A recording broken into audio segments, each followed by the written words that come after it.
tere! Täna me teeme ühe katse ja vaatame, mis asi on rõhk. Siin sees on üks isetehtud tuuker. Teda on kõige lihtsam alla suruda niimoodi, nagu mitut erinevat varianti on. Kõige lihtsam on neist telepaatia jõul.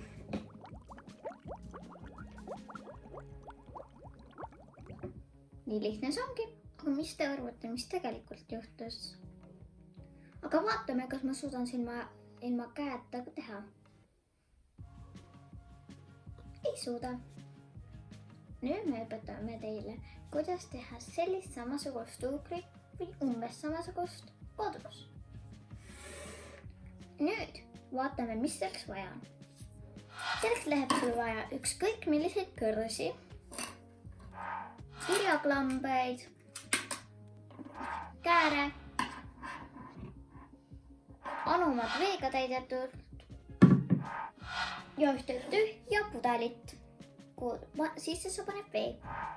Mina võtan musta, et oleks väga hästi näha. Siis ma murran selle niimoodi siit alla ja lõigan ära. Ja siis ma näitan ka teile. Ma panen ühe väikse kirjaklambri. Ja natuke painutan teda, et teda oleks lihtsam ka panna.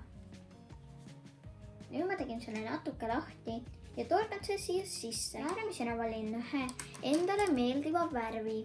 Või kui sul pole värve, siis võid ka tavalisega teha. Ma võtan siit juba lahtisse. Ja torkan selle siis siit läbi.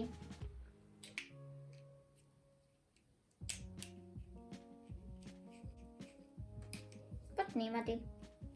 Ja nüüd me võime juba katsetada, kas ta läheb vee alla või ei lähe. Selle jaoks sul läkski vaja väikest anumat.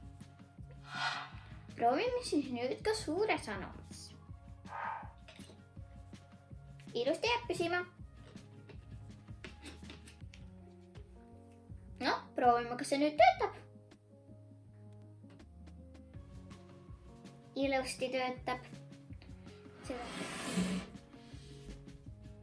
Aga mis teie arvate, kuidas see tuuker läheb alla, kui seda pudelit vajutada?